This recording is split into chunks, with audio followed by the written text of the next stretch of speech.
Oh, what a day! What a lovely day!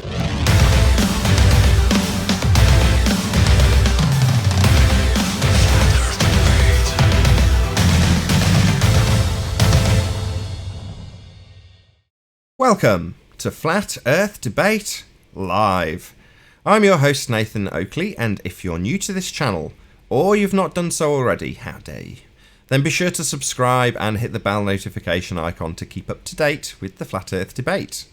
If you'd like to join the community debate, then go to nathanoakley.com and check out the Flat Earth Debate Forum.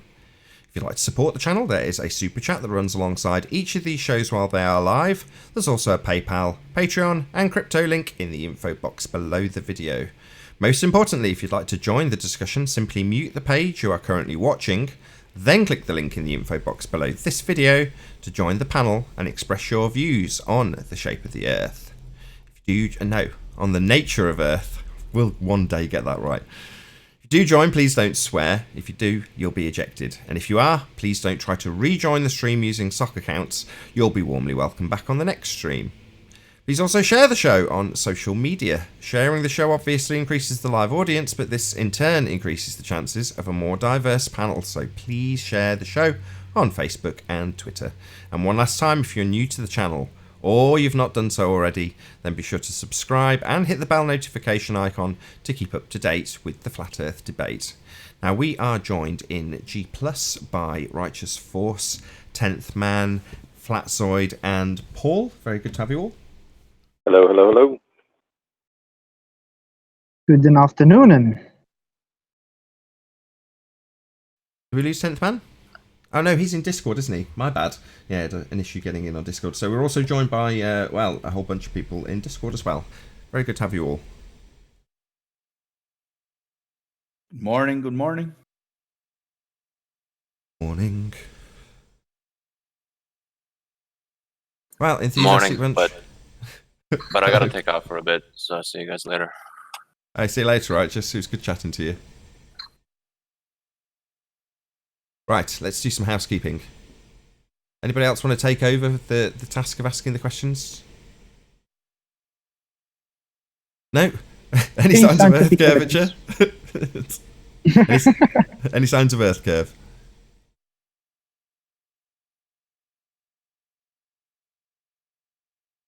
Don't all go at once. No signs, but I did have a conversation with somebody yesterday. Any And they were trying to walk me through the Oh, Try again, am I Paul. not coming through? Flatzoid was just keen to get the next question in. We'll get there. This will be smooth and coherent from here on in. You were talking to somebody. Go ahead. Yeah, and they were trying to show me talk about the solar system and started talking about the distance to the sun because the conversation came up about the gas pressure issue. And then I said, you do know there's all kinds of assumptions in there, don't you? Like the distance to the sun. And then I showed him a video where you can calculate the curvature of Earth on a flat table. So that's kind of funny. Love it. Beautiful, beautiful nonsense. Go ahead, Flatzoid. Good morning. Gay chocolate. That's your cue. Hi, Chocolate. Yo, yo. What's going on, guys? Oh, shout out to theflatearthchannel.com for smashing the super chat. See what you say. Let's get it on a slightly bigger screen. Good morning, Flat Earth. Good morning, flatearthchannel.com. Thank you for the super chat. Really appreciate your support. Did you want to ask a housekeeping question, Flatzoid? Sounded like you had to start one. I did try.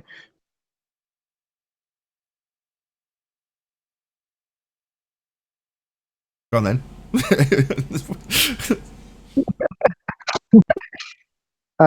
Sorry, my signal's a bit bad today, so it's bouncing in and out. So I'll rather just answer. Fair enough. Any evidence of the distance to the sun? Paul brought it up a moment ago. Nah, None just here. assumptions. There's no confirmed measured distance to the sun. Hey, Arwin. What's up, bro? Oh, when you're not on Google? Well, I'm not in Master Beach yet anymore, so I don't know if somebody added me back. Oh, That would be oh, helpful. you went to. How come you're not in Master B anymore? Oh, you're on Skype. Because I rage quit, remember? Okay, that's happened a few times. I'll add you back, no worries. Any scientific evidence of gravity? They don't even know what it is. No. Oh, I've got a. It's not on gravity, but I got a nice snippet for you, Nathan. I'm gonna try to post it in Master B. Okay. And you're the one being addressed, so it should be good. Just to hear your take on it. Okie dokie. And no evidence for gravity. What's that anyway? I don't know. Bending of a conceptual medium is space-time. Giving rise to a non-force force that you can think of as a force Gravity. but isn't actually a force, but you can treat it as a force even though it's not a force. That's called gravity. You know what? I want to hear from an actual studied baller how the bending of space-time leads to matter clinging to a ball shape. I want to hear the connections because I still haven't found any. You know, if there's no actual force being caused by this bending of space-time, then how is that even going to lead to matter clinging to a ball? I just don't I see don't, it. I don't think they even know. Have you been watching Anthony's current battles then, Arwin? I take it that's a no. Nope. Okay, this is like Anthony's whole bag at the moment. He's on a one-man crusade to point out just that. We're both going the same direction apparently. Certainly. Any evidence of a self-perpetuating molten iron core at the centre of a presupposed spherical Earth? No magnetic one.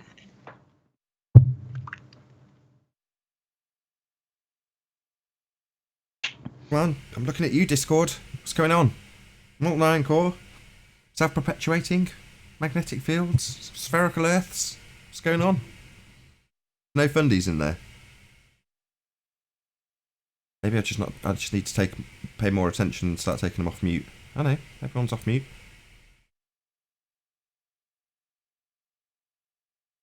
Ah, there we go. We got OU. Good job, you. Any evidence of a molten iron core, OU? Oh, it's Chris. Of course it is. Did that yesterday.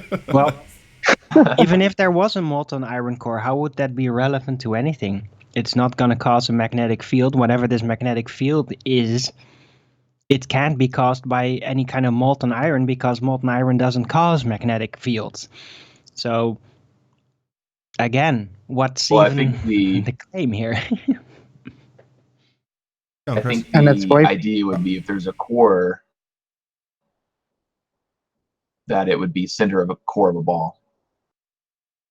Yeah, at the centre of a presupposed spherical Earth. Exactly.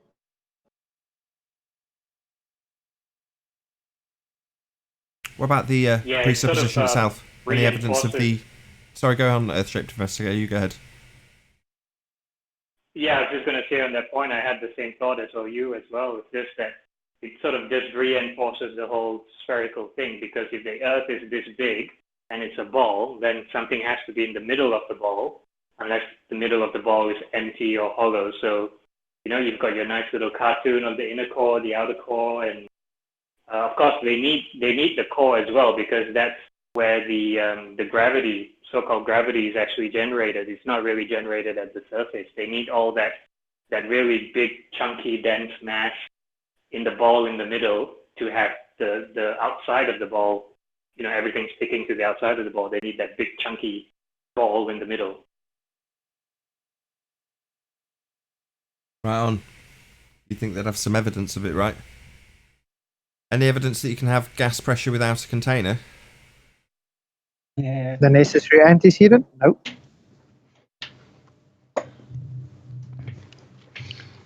Is there any evidence that a vacuum can be next to gas pressure within a container? No. Is there any evidence of a natural vacuum? No, you'd also need a container for a Natural vacuum. Nature abhors a vacuum.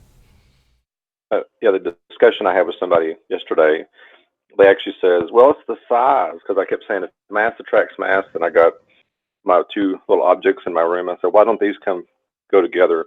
Well, it's too small. I was like, so size is the factor. And I kept getting him in all kinds of twists because the contradiction in what he was saying was kind of funny.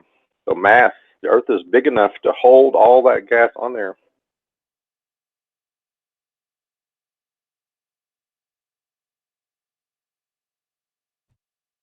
They say so. Any Nah, evidence? mass doesn't attract mass. That's nonsense. Speaking of nonsense, any evidence of axial rotation of the Earth-based variety? None whatsoever. Can I answer that with a question? No. Any evidence of an axis? No. Right. No, just okay. formal logical fallacies and presuppositions, I'm afraid.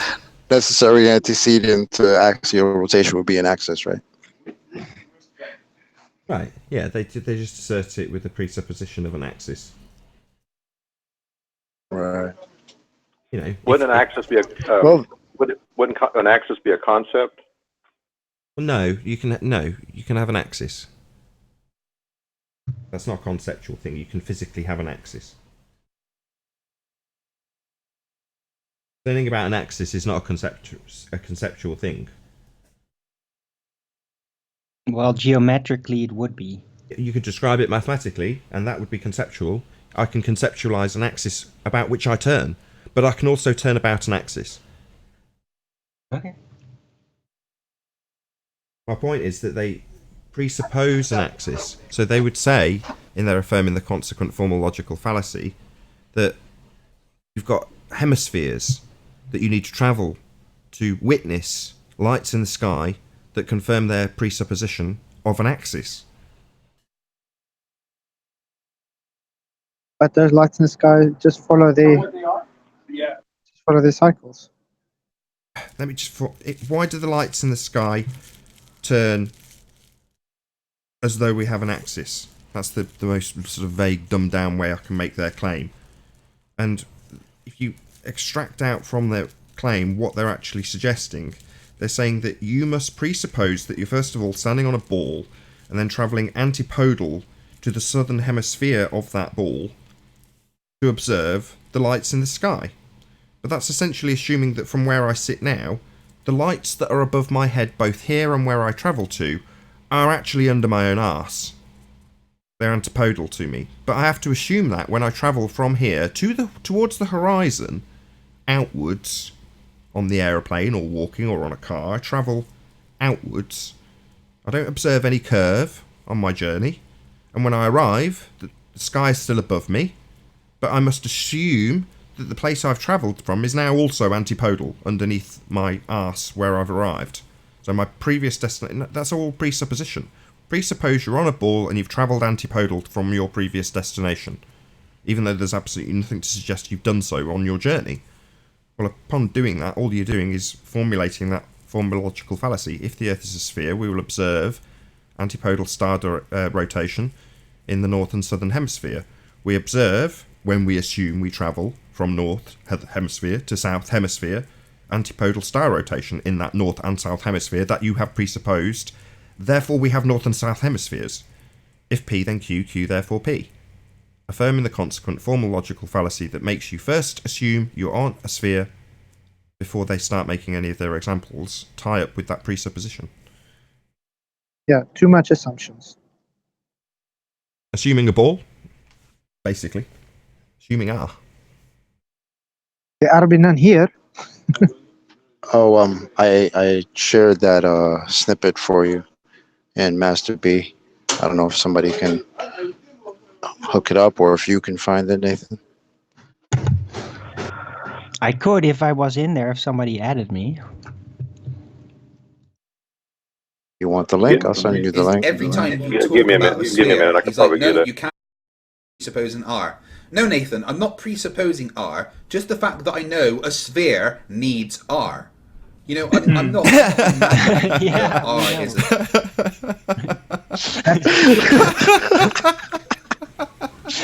Just because I know a I sphere knew you were needs going to so get a what? kick out of it, bro. So what? You know it's a sphere then? You just know it's a sphere before you go forward. That would be the very nature of that presupposition, you absolute bonehead. Wow, Craig's thicker than I thought. Yeah, I knew you would enjoy that. Shout out to It's Bev. Not that I'm for sharing that presupposing with me. it's that I know Earth's a sphere already. That's great. Happy belated birthday, Nathan. I wanted better. I wanted the distance to the sun. Oh, maybe that was part of it. Was that part of that? Was that an address to the distance to the sun, by any chance? I'm not sure. I don't have the full context. The guy who shared it with me, he didn't get into all that, but he did say that you fight the fire for trying to straw man our argument.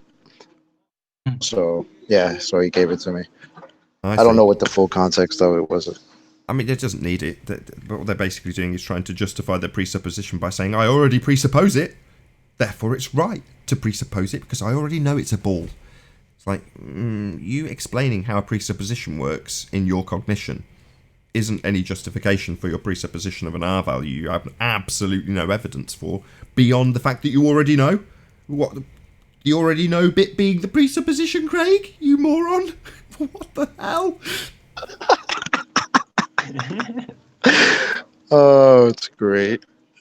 I love it. These people are retards. We're dealing with retards. What they don't understand about those syllogisms, if you call it that, is we can do the same thing and be just as wrong. So, for example, I could say, if the Earth is flat, the sun will go down towards the horizon due to perspective. The sun does go down towards the horizon due to perspective. Therefore, the Earth is flat. Right? It's just as illogical to say that, but it's just as right sounding as theirs is. Yeah, but it's much more funny to use Dick Earth to make the comparison. If you travel from the north to south testicle, you will observe star rotation in the north versus south testicle. Therefore, the Earth is a dick. Okay. Makes sense. See? Makes sense, right? I can affirm the consequent too. If I assume the Earth is a dick, you can be damn sure at the end of my affirming the consequent form a logical fallacy, the Earth will be declared to be a dick. Just like they do with a sphere. Doesn't mean it's true. Which means they can affirm the consequent and assume their outcome, as Craig so eloquently demonstrated. He already knows, right? Dick.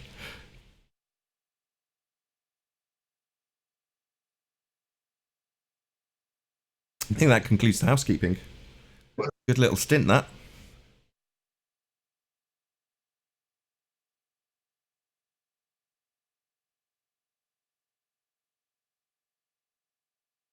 I know a sphere needs R.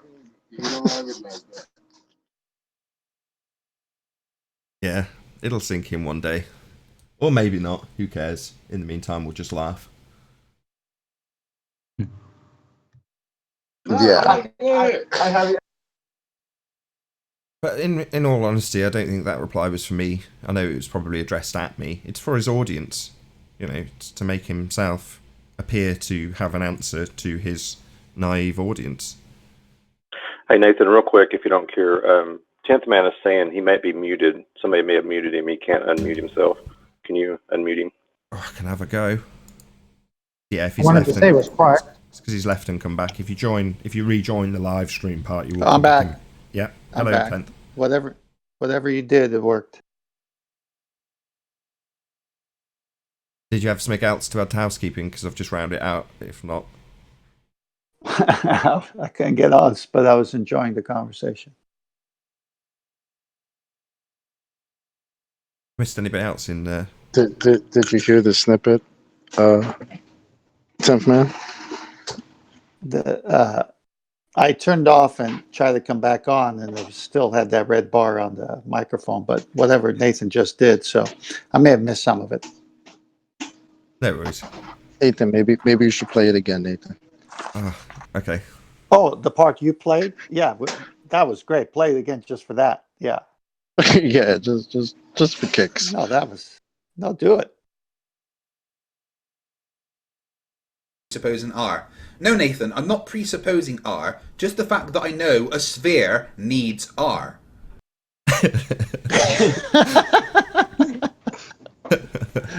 Excellent. Classic. Very funny. He technically didn't answer any question there. It's weird. Well, no, he just demonstrated He's that he not- knows how to presuppose something. And how he's presupposing it. And why he's presupposing it.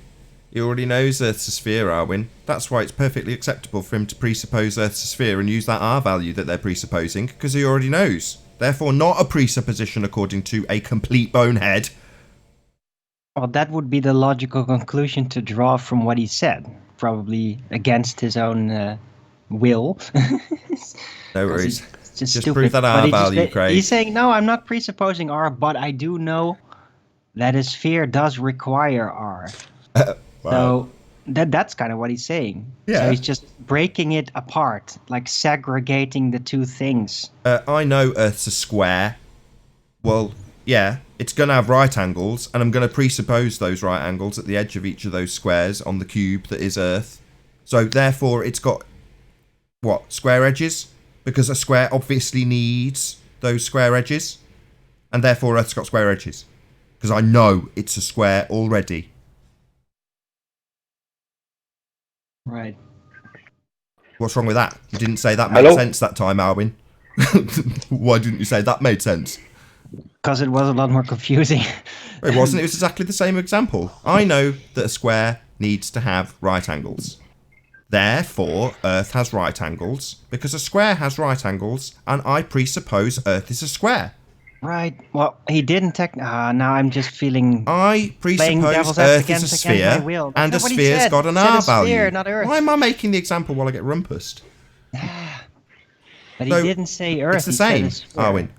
Because a geometric shape has got a particular aspect, and I presuppose Earth is that geometric shape, the fact that that aspect has that geometric shape is going to be my evidence that I need that geometric shape, and it's perfectly acceptable to presuppose square angles to Earth. Because the geometric shape I presuppose it is has that aspect of it.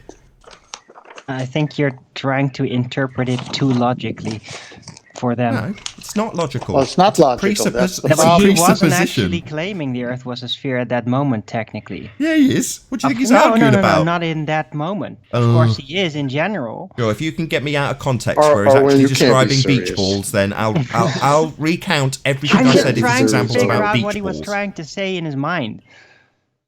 Trying to justify a Because- presupposition. No, he said what he holds. said. In He his presupposed mind, he's saying, R well, I'm because not trying to divine Rick his says thoughts, it's a sphere. He already he knows it's clearly a said sphere. it. Two people talking. Oh, I'm sorry, Tiff, man. Go ahead, Tiff. Oh no, I'm just saying he said he knows it's a sphere. That's why there's R. He said but- it. Where? No, that's Play not it what again. he said. No, he He said, did. I don't presuppose R, but I do know that a sphere requires R. Yeah, But and he that's like a presupposes cognitive Earth is a remark. sphere. That's why he's using R in the measurements for Earth, Arwin. You But don't he need to didn't hear the say entire that in that context to know what he's sentence. talking about. He's addressing me about R. Isn't this a lot like the brick that's at rest on the ground and Zanuck saying it's 9.8 meters square and he's presupposing a force that's not there? Isn't this the same? It's a presupposition. Yeah.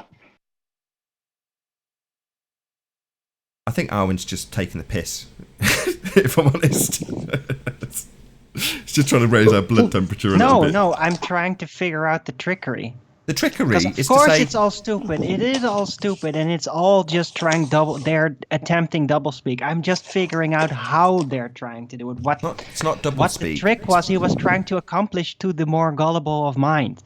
Yeah, And well, I that was think my he argument. I don't think he's trying to make it make sense. He's trying to make it... He's not trying to actually address the point, because in doing so, he's made an ass of himself, which is laughable, because he's literally made the point in what he said. He's presupposing Earth's a sphere, therefore it's justifiable to apply an R value to a sphere he presumes that is the Earth he lives on. So therefore I'll use R when measuring Earth. Well, you've already got your outcome, my friend. That's called a presupposition. Begging the question, in other words. To assume one's outcome. His outcome being he's proving Earth's a sphere. That's what he's trying to prove. And he's saying, I'm going to use R because a sphere needs R. Well, isn't that what you're trying to prove, Craig? That Earth's a sphere? But you're just presupposing it's a sphere with an R value? That's the point, Arwin. He's justifying it by saying, well, I know a sphere needs R. Well, what? What does that prove? I know a square needs to have right angles. So what? But, oh, right, you just insert that your presupposition about the shape of the Earth is therefore justifiable? No, that's called a begging the question fallacy. Assuming your outcome.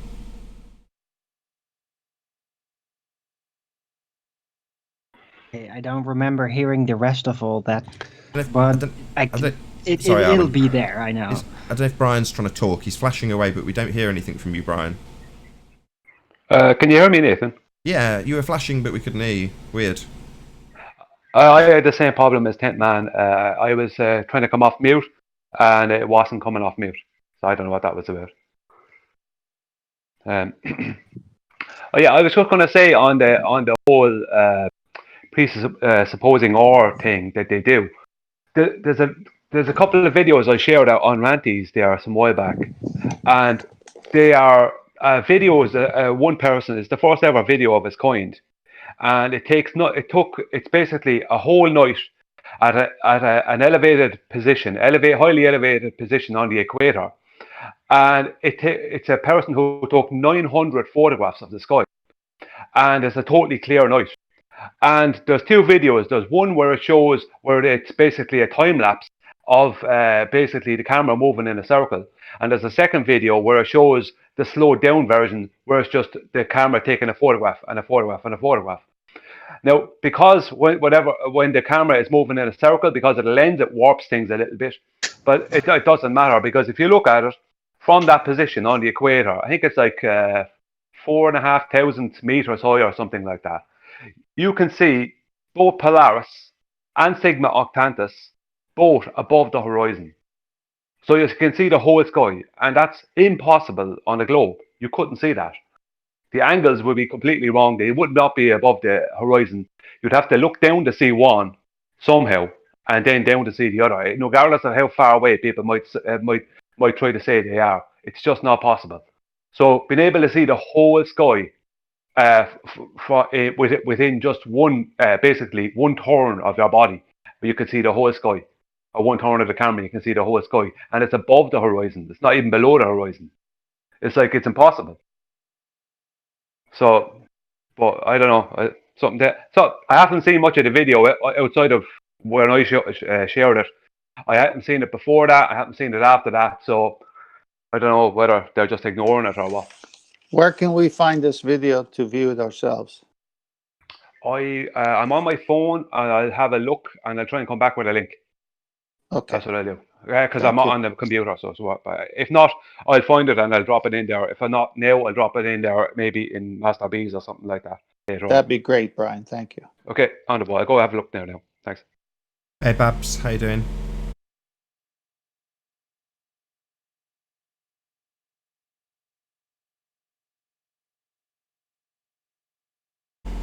Now I can see you've come off mute. No sound from you though. Weird. Obviously an issue with Discord today. It's almost the same kind of weird stuff that was happening on the Google platform earlier, remember? Still is. I can't get on the Google platform. I have to come on Discord, and I ran into that problem in Discord, and now it's fine. Hey, Nathan, on your example of the roundabout with the drone 3 feet in a stationary position set on auto mode while the roundabout is spinning underneath. Can you go over that again? I think that was a really good way of doing it rather than a ball. I'm kind of struggling to hear what you say, to be honest. You remember you did a roundabout example with a drone flying 3 feet above the person on the roundabout that's spinning underneath. for Coriolis. Remember that example with the drone being stationary? Yeah, feel free to, if you want to just describe it, I'm more than happy. All right, I'm hearing jackhammers in the background. What is that? Yeah, there's a lot of noise here, sorry. All right, I'll do my best. Well, what Nathan did was he expanded on the Coriolis example of the roundabout, and you throw a ball, but you continue to spin underneath, and it gives the apparent deflection. But you're moving in the non-inertial reference frame, and the inertial reference frame is where the ball is. Then he expanded on it by using a drone, because the ballers say that's controlled air flight, an airplane, someone's flying it. So a drone is similar. So in his new example, the drone is, if I'm saying it right, goes 3 feet above, and it's hovering in a stationary spot, and the roundabout is spinning underneath, and the same thing happens. So it's silly to say that Coriolis doesn't work when it's powered flight, but it does work when you throw a ball. It's either the earth is spinning underneath you or it's not. And this is the death to the ball religious belief, that we're spinning, because the earth is obviously and observably flat, even to the ballers, and yet we got to presuppose we're moving. And then they come out with Coriolis as proof. And then when we use Coriolis to validate a ball moving underneath you, it invalidates it. So we're not moving. I think Coriolis and gas pressure without a container is their death. Can I answer that? Go ahead. What's that? Go ahead, Flatside. It means we're not moving. Right on. Yeah, not spinning. Yeah, when you look at the 7 housekeeping questions, and you look at gas pressure and axial rotation as 2 of them, and then what's left is curvature. Is there any signs? Gravity, molten iron core, R value, and the sun. Well, if there's no axial rotation, there's no need for gravity. So it just knocks out gravity. You don't even have to ask that question, because if the Earth is not spinning, what's the fight for gravity? And if they say, oh, the Earth is spinning and the atmosphere is attached to the Earth, well, then you got problems there, because you can't have Coriolis, which they say you do, because then it's just only a non-inertial reference frame with the atmosphere attached to the non-inertial reference frame. So it invalidates their whole argument when they say the atmosphere is attached to the Earth, because they've been telling us there's Coriolis. Well, you can't have it with one single reference frame. And No, how they're would supposing that air because of the attach to the Earth anyway? My question. I right. couldn't hear, because to say that.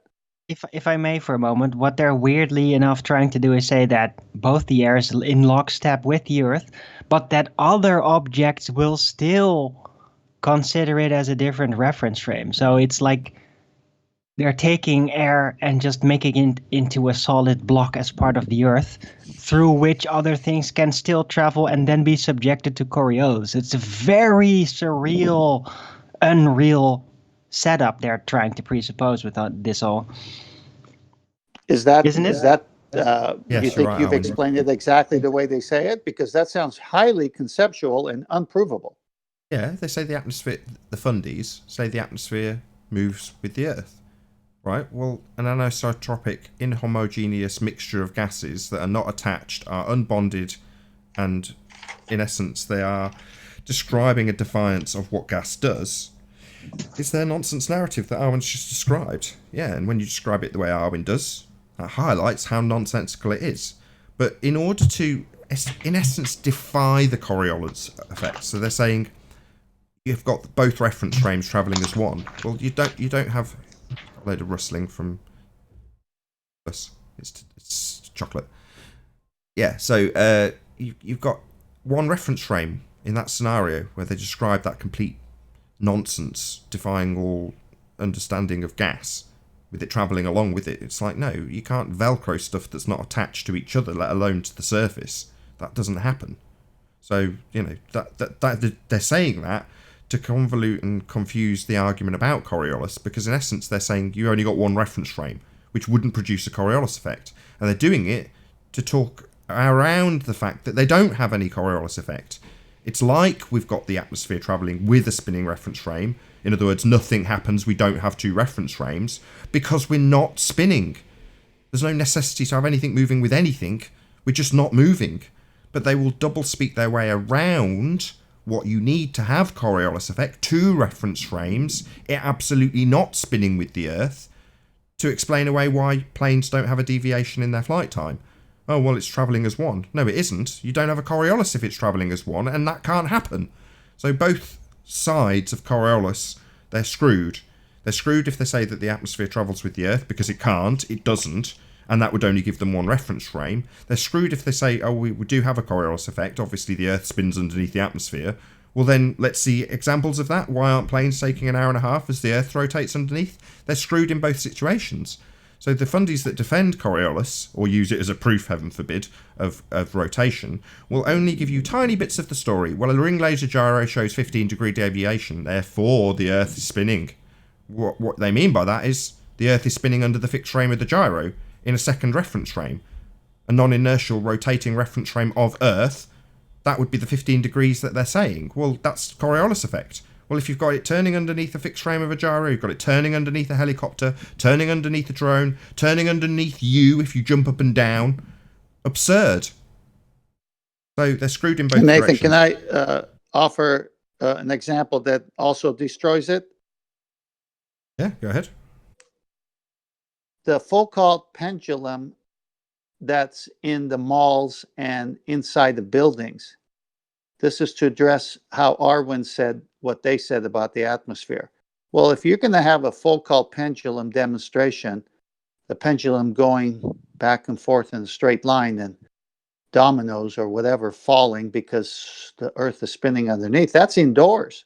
That's in an enclosed building. Where's the atmosphere interfering? It doesn't make any sense. Yes, that's well spotted indeed. It's like they're taking away the air being matter being subjected to spin away from the model and then just say, no, it's just the physical objects. They're making it very Newtonian that way again, making it all about physical objects doing things. It's weird. Yeah, it's not weird, because they're trying to make their spinning ball work with the reality we're faced with. We're faced with the reality that nothing deviates, there is no apparent Coriolis effect, and there's no apparent motion whatsoever. None. Well, how do you square that circle when they're trying to explain how it spins? Well, they'll come up with a moronic story about the atmosphere travelling along with the Earth as it spins. Now, as you guys are saying, well, basically you're saying, well, you'd need a closed system to do that, if you could do it at all. Well, in your closed system of Earth, oh no, it's an open system, but they'll abandon that temporarily. They'll abandon all apparent understanding of gas law in order to claim that this inhomogeneous mixture of gases is apparently velcroed to the Earth, not giving them Coriolis. You know, flying in the face of Coriolis, saying that they don't see Coriolis. Why would they go to such absurd lengths? Because we don't observe Coriolis. We're not moving a smegging inch. But to explain why we only see it as though nothing's happening on their spinning ball Earth, they'll defy the very thing they're trying to prove, Coriolis. Oh, we've only got one reference frame. It's all travelling as one, defying gas law, defying the nature of gas. Exactly. And this also destroys, especially the way you said it, and it's exactly how it should be said, is they have to have a container and one reference frame for this to work. So when they give us the examples of driving in a car with the windows up and having a roof and saying that you can pass a cup of coffee or drink and see there it is, well, that's in a container. That's one reference frame. You're in the car all closed. But if you take the windshield out and roll down the windows and have no roof, what's going to happen to that cup of coffee? I mean, they are so stupid. It would accelerate. Yes, because it's in your car. It's going to accelerate. Don't throw this confusion into the mix. We'll come on to gravitational forces later if you like chocolate, but you're just going to confuse the audience with that kind of joke. Gravitational. Well, here we go. Gravitational. What's that? Yeah, I don't know what that is. I asked Don in the Discord chat for proof or evidence of sphere, and he said there's an agency. Agency? I guess if you want proof of the sphere, you need to go to the agency to get your answers. Oh yeah, you've got to get your sphere belief from an approved source. 10th man NASA. Don't you know? Well, you can pick whatever priest you The like. head agency of the ball. Take your choice, right? You can go to the priesthood of television and worship at the altar of Cox and deGrasse Tyson, or you could go to the the government-funded priesthood and go to NASA. There's plenty of priests. There's loads of churches. Pick whichever one you like the best. They're all pretty much punting the same thing, right? Earth as a ball travelling around the sun. It's all pretty much the same bullshit. They've just got different angles on it. But, everyone's free to go to whatever religion they like. Well, their astrophysicist, Neil deGrasse Tyson, when he said that the kicker in the Cincinnati Bengals game kicked the ball and it was Coriolis that helped the field goal go in because the earth and the field goal moved slightly. So it was Coriolis that won the game. He just turned that whole argument in our favor when he said that.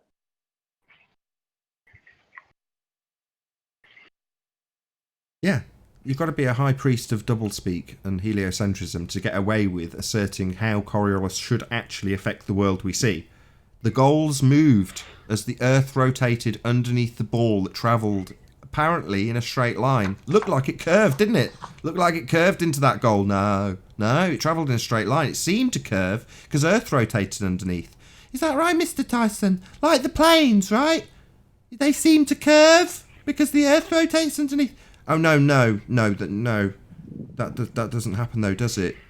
There's no apparent deviation. There's no Earth rotating underneath. There's no 1.5 hour duration from Charlotte, North Carolina to LA because Earth's rotating underneath like it rotated underneath that ball that Tyson says is travelling in a straight line as the Earth rotates underneath.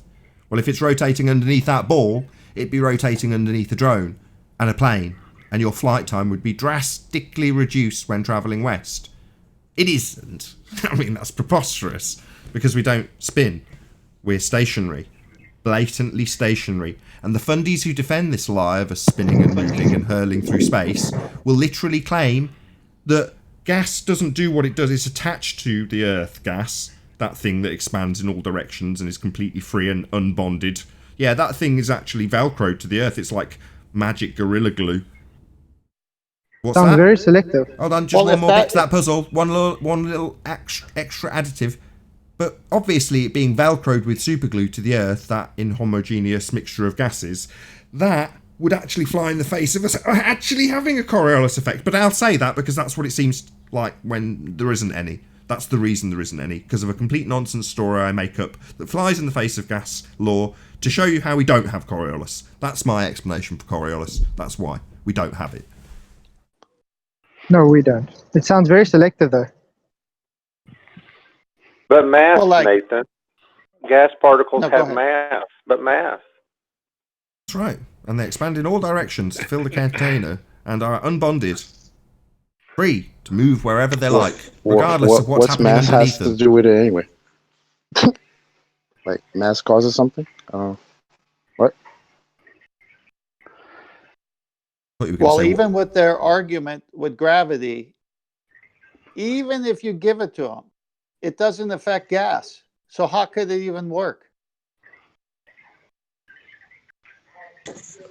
You know when they say that if you're in a car moving at a constant speed, or if you're in a train moving at a constant speed, that's the same as the Earth spinning, that you don't realise that you're moving. Well, that's a load of rubbish because you always know you're moving. And as I said to one of them before, I said, well, put a blind man in a car and have the person drive at 60 miles an hour constantly on a motorway, or put them into a train or a plane. You tell me they won't know they're moving? And there was no answer for that. No, it's a lie. Of course they're moving. Everyone knows when you're moving. You know, even if you're in an elevator or anything, you always know when you're moving. If the atmosphere was stuck But to the the funny Earth, part about that I'm sorry, Tiff, man. But that very question I was asked this morning. Somebody asked me if I'm in my car. Matter of fact, it was Jazakonda. He asked me if I was in my car accelerating to 60 miles per hour, could I feel that? And I was quite shocked because of course I'm going to feel that. I asked him, what kind of car do you have that you wouldn't feel it? Exactly. I feel it. I like those kind of questions. They're very telling.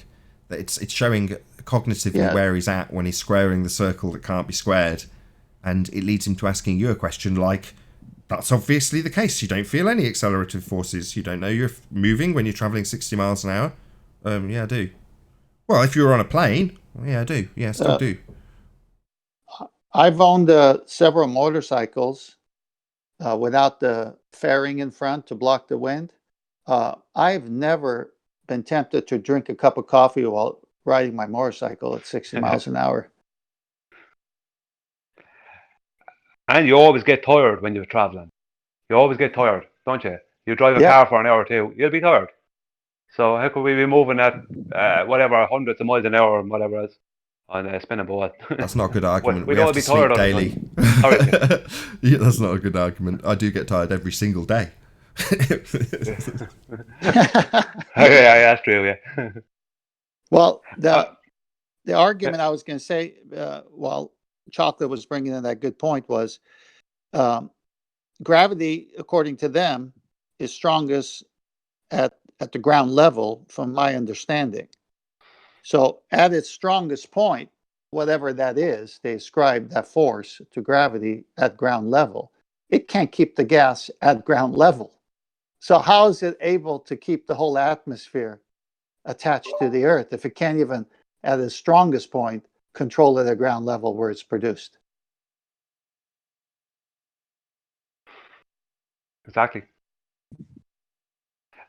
Nathan? I just posted a video in the Discord. I know you can't, I don't think you can share. I can jump on Skype and share if you really want. But for those in Discord, there's a video of a guy doing a demonstration of Coriolis above a roundabout, and he uses a drone.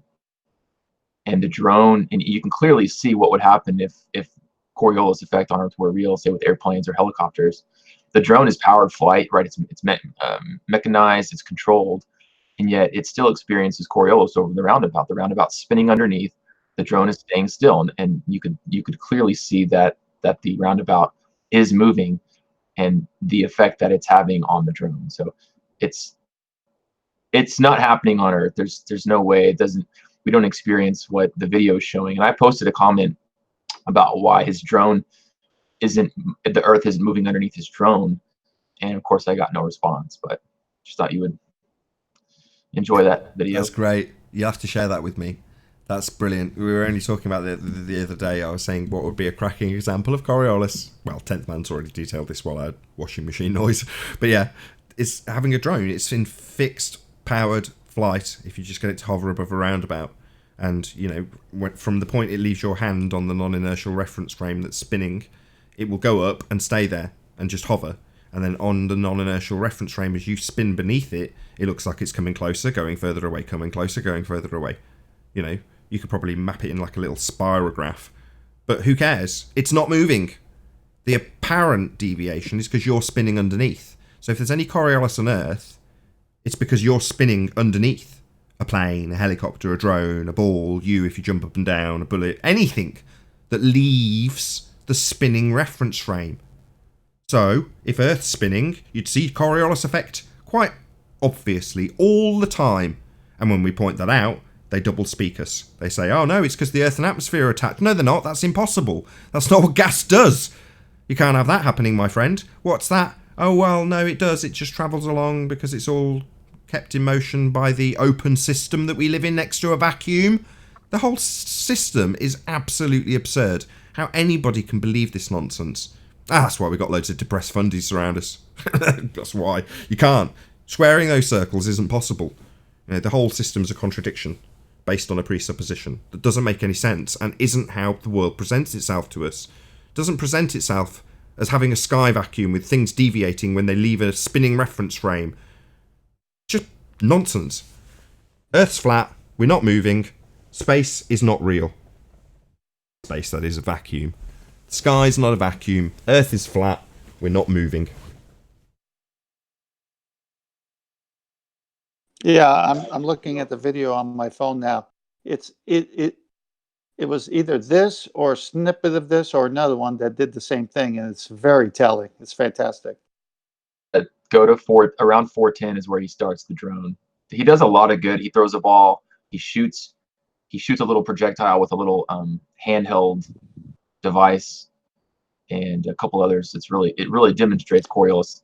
Now, of course, I admit it's a little exaggerated. Obviously, it's spinning fast, but still, you get the point. And that's what would happen. You would hover above the Earth in a helicopter or whatever, and the Earth would move. And if they say, well, it doesn't because of the atmosphere spins with the Earth in lockstep, like what is it, like Velcro? Well, then there is no Coriolis effect. So which is it? Well, then they would be having to admit at that point we're in a container. Yeah, they have to defy their open system next to a vacuum in order to even assert that argument that flies in the face of gas law. Exactly. Thanks to Colin for the super chat. It says, flat as the eye can see. Indeed. Right up to the diffraction limit, otherwise known as a reified sphere edge, called the horizon. That'd be as far as the eye can see. Sorry, go on. Someone in Discord said, after I posted that video, it says, we see Coriolis on Earth like we see in this video. I said, really? Where? He said, ever heard of a hurricane? So I don't remember there being a hurricane in that video. Hold on. There's balls thrown and drones. Let me just draw a swift conclusion. Coriolis effect. It's a bit like gravity when you're speaking to fundies on this subject. It's a not actual force. A not actual deviation. Let me explain it to anybody who thinks Coriolis is somehow demonstrated in a hurricane. The drone doesn't move. It's not deviating. So you hold a drone on a roundabout, you push the up stick on the remote control, and then let go. And it stays precisely where it is. It doesn't move left, it doesn't move right, it doesn't go up, it doesn't go down. It's stationary to all intents and purposes. Below, you are rotating. So the drone seems to move closer and further away from you as you spin underneath, even though it's not actually moving. It's not an actual deviation.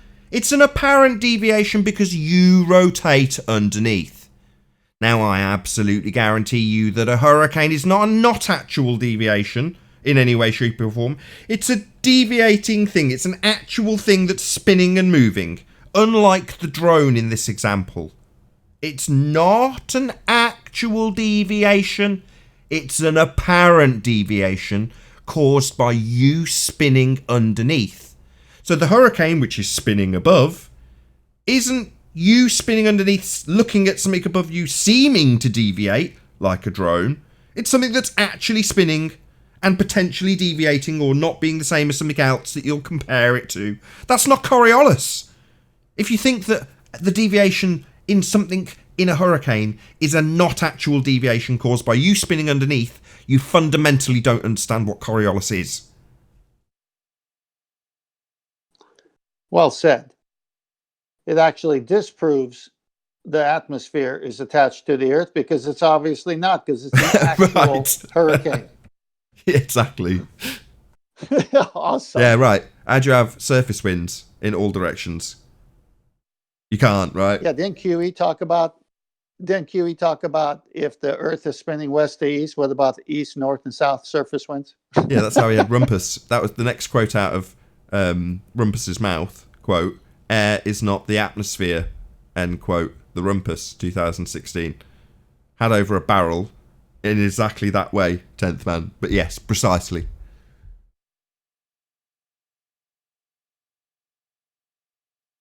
Another good show today. Oh yeah, I posted that. Sorry. Yeah, go on, Brian. I was just patting myself on the back for another good show. Yesterday's show was good. Today's show, I'm smiling at the end. Go ahead. Just saying, I posted that video. I posted it to 10th Man, and I posted it in the science versus pseudoscience chat box. Thank you. At first, I thought it wasn't real. until I looked into it, because it says it's a virtual reality movie. Till I looked into it, and it's actually 900 photographs all put together over the course, taken over the course of one night from Ecuador.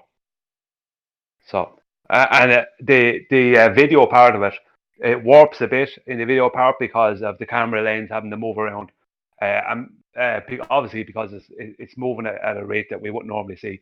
But it's like as if you're standing in one spot and you're spinning around looking at the whole sky.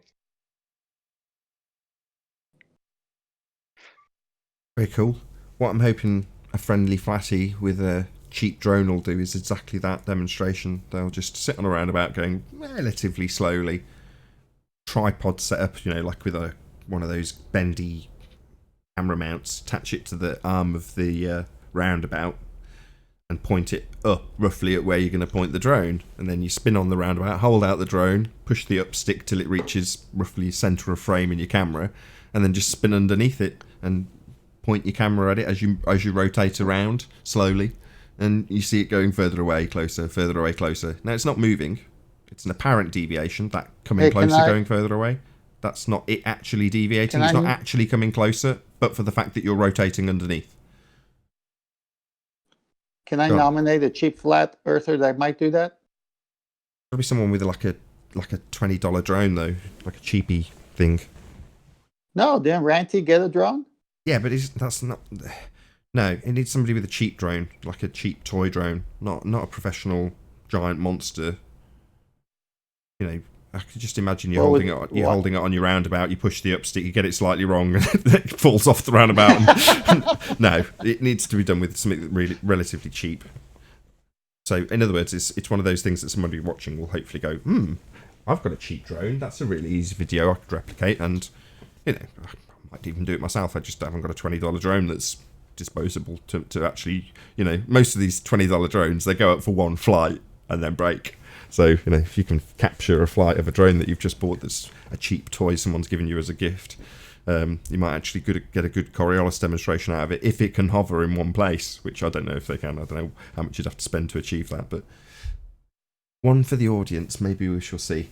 Anyway, with that, I'm going to say, first and foremost, if you are watching on the Nathan Oakley premiering stream, then stay tuned, as there will be an after show to follow. A massive, huge, enormous thank you to all of you who did tune in live for smashing the super chat, liking, commenting, sharing, subscribing, and all that good stuff. Of course, a massive thank you to all of today's debating panel for making this debate possible. As I say, stay tuned if you're watching on the Nathan Oakley premiering stream. I've been Nathan Oakley, and I'll see you all in the next video. Oh, what a day! What a lovely day!